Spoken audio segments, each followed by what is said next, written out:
দেশের বিভিন্ন প্রান্ত থেকে জামায়াতের নেতাকর্মীরা দলে দলে যাচ্ছেন সোহরাওয়ার্দী উদ্যানের দিকে এবং এই ব্যাপারে সর্বশেষ তথ্য জানতে রাজধানীর শাহবাগ থেকে আমাদের সঙ্গে যুক্ত হচ্ছেন সহকর্মী ওয়ালিউল সাকিব। সাকিব, আমরা জানি যে কাল রাত থেকে আসলে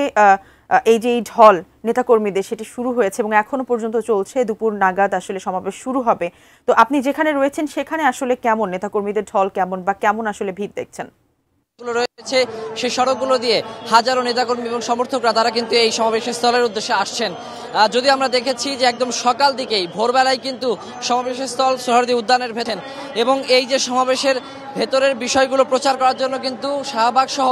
এই সোহরাওয়ার্দী উদ্যানের আশেপাশের যতগুলো মোড় রয়েছে সেই মোড়গুলোর আশেপাশের সব জায়গায় কিন্তু আমরা দেখেছি যে বড় বড় এলইডি স্ক্রিনে কিন্তু এই সমাবেশ প্রচারের ব্যবস্থা করা হয়েছে।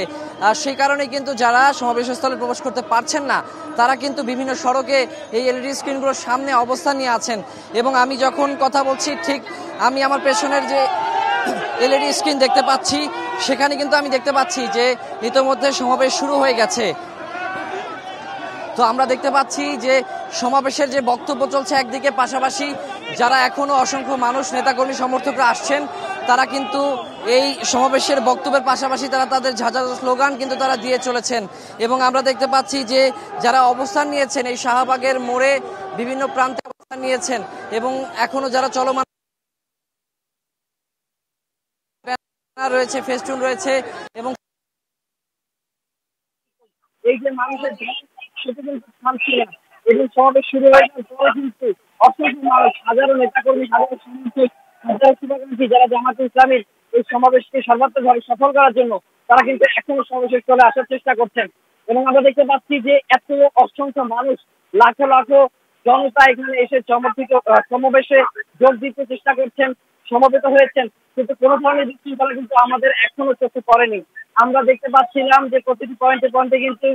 জামায়াতে ইসলামের যারা স্বেচ্ছাসেবক রয়েছেন তারা কিন্তু অবস্থান করছিলেন এবং সড়কের যান চলাচল যেন ব্যাহত না হয়, জরুরি যে যানগুলো রয়েছে সেগুলো চলাচল সহজ করার জন্য ট্রাফিক পুলিশ এবং কমিউনিটি ট্রাফিক পুলিশ সহ এই জামায়াতে ইসলামের যারা স্বেচ্ছাসেবক রয়েছেন তারা ব্যবস্থা দায়িত্ব পালন করছিলেন। এবং এখানে ওই শাহবাগ মোড়ে আমরা দেখতে পাচ্ছি যে যারা সমবেত হচ্ছেন তাদেরকে বিভিন্ন নির্দেশনা দিচ্ছেন স্বেচ্ছাসেবকরা।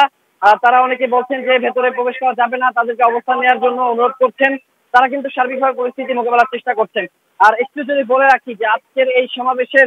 যে অন্যতম 7টি দাবি নিয়ে কিন্তু সমাবেশটি হচ্ছে এবং আজকে এই বাংলাদেশে আমরা জানি যে গণ অভ্যুত্থানের 1 বছর পূর্তির দ্বার প্রান্তে আমরা এই সময় আমরা আজকে যেই দিনে দাঁড়িয়ে আছি, গত বছর 2024 সালের ঠিক এই দিনে আমরা দেখেছি যে রক্তক্ষয়ী সংঘর্ষ হয়েছে। যে গত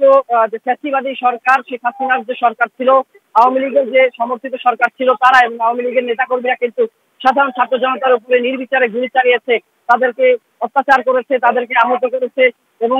অনেকেই কিন্তু হতাহত হয়েছেন সেই ঘটনায়। তো ঠিক এই উদ্ভূত পরিস্থিতিতে পরিবর্তিত বাংলাদেশে আজকের যে সাধারণ জনগণের যে প্রত্যাশা, সেই প্রত্যাশার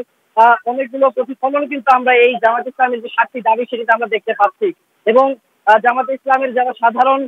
সমর্থক রয়েছেন, নেতাকর্মী রয়েছেন, শুভাকাঙ্ক্ষী রয়েছেন, তারাও কিন্তু বলছেন যে আজকের এই যে 7টি দাবি এর মধ্যে কিন্তু অন্যতম রয়েছে যে দেশের সংস্কার করা, নির্বাচনী প্রক্রিয়ার দিকে এগিয়ে যাওয়া, পিআর পদ্ধতি নির্বাচন করা, শহীদ ও আহত পরিবারের সদস্যদের পুনর্বাসন করা এবং এছাড়া যে নির্বাচনের জন্য লেভেল প্লেইং ফিল্ড তৈরি করা সহ 7টি দাবি কিন্তু তারা তুলেছেন। এবং একই কথা কিন্তু আমরা এখানকার যারা সাধারণ নেতাকর্মী, সাধারণ সমর্থক যারা এসেছেন তাদের কাছেও আমরা পেয়েছি। তারা কিন্তু আমাদেরকে দাবি জানিয়েছেন যে বাংলাদেশের মানুষের যে নতুন করে প্রত্যাশা তৈরি হয়েছে, নতুন করে পরিবর্তিত বাংলাদেশে তারা অন্যায়, অবিচার, গুম খুন এবং যে ফ্যাসিস্ট সরকার তৈরি হওয়ার যে বিগত সময়ের যে রাজনীতির যে সংস্কৃতি ছিল সেটা থেকে তারা বেরিয়ে আসতে চান। তো তারা বলছেন যে এই জায়গা থেকে পরিবর্তন এবং সংস্কারের মধ্য দিয়ে নতুন বাংলাদেশ আসতে চাইলে কিন্তু জামায়াতে ইসলামীকে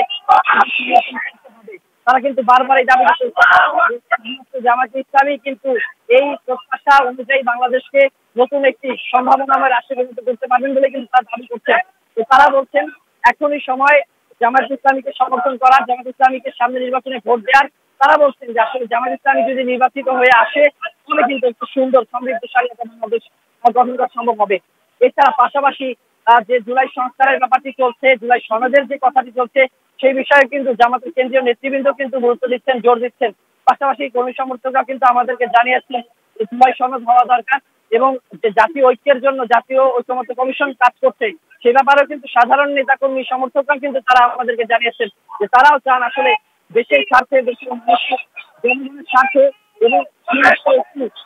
দেশসম্বন্ধী বাংলাদেশ গড়ে তোলার জন্য ভাবে সব রাজনৈতিক দলের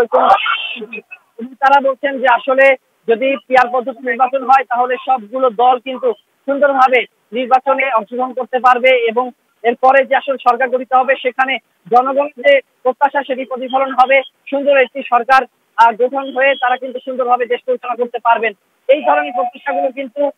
জামাতের কেন্দ্রীয় নেতৃবৃন্দের মধ্যে আমরা দেখতে পেয়েছি, তাদের যে 7টি দাবির মধ্যে দেখতে পেয়েছি, সাধারণ কর্মী সমর্থকের যে প্রত্যাশা সেখানে আমরা দেখতে পাচ্ছি। আর আমি কিছুক্ষণ আগে কিন্তু কথা বলছিলাম এখানকার যারা এসেছেন এবং যারা এখনো আসছেন তাদের সঙ্গে, তো তারা কিন্তু দেশের প্রতিটি প্রান্ত থেকে একেবারে